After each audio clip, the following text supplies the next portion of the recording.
انتخابات التوا کیس میں سپریم کورٹ کا بینچ 2 بار ٹوٹنے کے بعد 3 رکنی بینچ نے سماعت شروع کر دی۔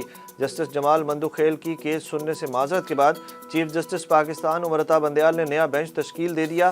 سماعت کے آغاز پر چیف جسٹس کا کہنا تھا کہ ایک بات آپ کو بتا دیں، ہمارے درمیان کوئی اختلاف نہیں، کچھ اختلافات سامنے آئے ہیں مگر ہمارا ایک دوسرے سے قریبی تعلق ہے۔ سیاسی معاملات کی وجہ سے اختلافات آئے اور ہم مل کر اس صورتحال سے نمٹیں گے۔ آج سے مشاورت کا عمل شروع کریں گے اور پیر تک حالات بہتر ہو جائیں گے۔ اٹارنی جنرل عثمان منصور نے روسٹرم پر آتے ہی عدالت سے درخواست کی کہ درجہ حرارت کم کیا جائے۔ ہم چاہتے ہیں ملک بھر میں معاملات افہام و تفہیم سے حل ہوں۔ پاکستان بار کونسل نے سپریم کورٹ سے معاملے پر فل کورٹ بنانے کی استدعا بھی کر دی۔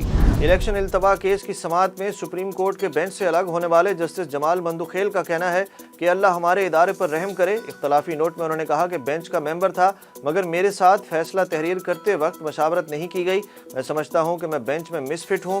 انہوں نے کہا کہ دعا ہے کہ اس کیس میں جو بھی بینچ ہو ایسا فیصلہ آئے جو سب کو قبول ہو۔ میں اور میرے تمام ساتھی ججز آئین کے پابند ہیں۔ شاید فیصلہ لکھواتے وقت مجھ سے مشورے کی ضرورت نہیں تھی یا مجھے مشورے کے قابل نہیں سمجھا گیا۔ اس موقع پر چیف جسٹس پاکستان امرتا بندیال نے جسٹس جمال مندوخیل کو بات کرنے سے روک دیا اور کہا کہ بہت بہت شکریہ، بینچ کی تشکیل کا جو بھی فیصلہ ہوگا کچھ دیر بعد عدالت میں بتا دیا جائے گا۔ بینچ ٹوٹنے سے ثابت ہو گیا کہ اعتماد کا فقدان ہے، پوری قوم کی امیدیں چیف جسٹس سے ہیں۔ سپریم کورٹ کا دوسرا بینچ ٹوٹنے پر وفاقی وزراء کا رد عمل۔ وزیر دفاع خواجہ آصف کا کہنا تھا کہ ملک میں اس وقت ہیجانی کیفیت پیدا ہو چکی ہے۔ ایک بات بار بار ثابت ہو رہی ہے کہ اعتماد کا فقدان ہے۔ آج ایک بار پھر ایک معزز جج کے انکار پر سپریم کورٹ کا بینچ ٹوٹ گیا۔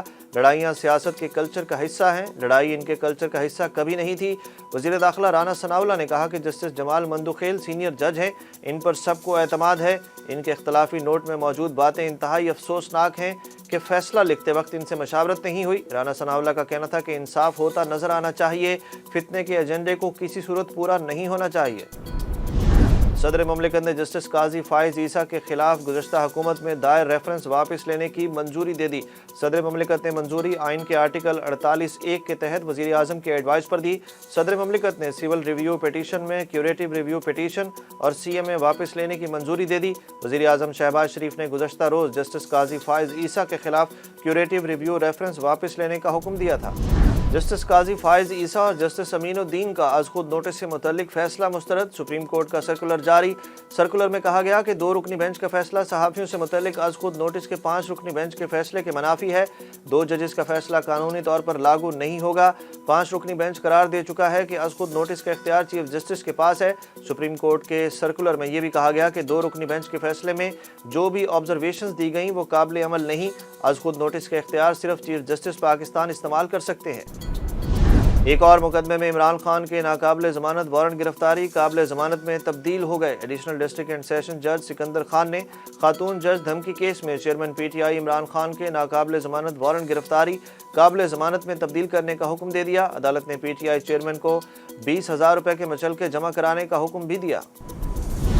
جنرل باجوہ کے انٹرویو میں انکشافات آفیشل سیکرٹ ایکٹ کی خلاف ورزی ہے۔ اسلام آباد ہائی کورٹ میں سابق آرمی چیف، سابق DG ISI فیض حمید اور 2 صحافیوں کے خلاف فوجداری مقدمہ درج کرنے کے لیے درخواست دائر کر دی گئی۔ رجسٹرار آفس نے پیٹیشن پر اعتراضات عائد کرتے ہوئے درخواست گزار کو ہدایت کی کہ پہلے وہ متعلقہ فورم سے رابطہ کریں۔ عارف علی نے اپنی درخواست میں موقف اختیار کیا کہ جنرل باجوہ کا انٹرویو لاپرواہی سے لیا گیا اور صحافی جاوید چودھری اور شاہد میتلا نے اسے شائع کرتے ہوئے ذمہ داری کا مظاہرہ نہیں کیا۔ شمالی وزیرستان میں سیکیورٹی فورسز اور دہشت گردوں کے درمیان جھڑپ میں شدید فائرنگ کے تبادلے میں ایک جوان شہید ہو گیا جبکہ CB میں سیکیورٹی آپریشن کے دوران ایک دہشت گرد مارا گیا۔ ISPR کے مطابق شمالی وزیرستان کے علاقے میر علی میں دہشت گردوں اور سیکیورٹی فورسز کے درمیان جھڑپ ہوئی۔ شدید فائرنگ کے تبادلے کے دوران کرک کے 37 سالہ سپاہی ارشد اللہ بہادری سے لڑتے شہید ہو گئے۔ دوسری جانب بلوچستان کے ضلع سبی کے علاقے نوشمان میں سیکیورٹی فورسز نے دہشت گردوں کی موجودگی کی اطلاع پر آپریشن کیا۔ فائرنگ کے تبادلے میں ایک دہشت گرد ہلاک جبکہ 2 زخمی ہو گئے۔ امریکہ میں نئی تاریخ رقم ڈونلڈ ٹرمپ پر فرد جرم عائد کر دی گئی۔ ٹرمپ مجرمانہ الزامات کا سامنا کرنے والے پہلے امریکی صدر بن گئے۔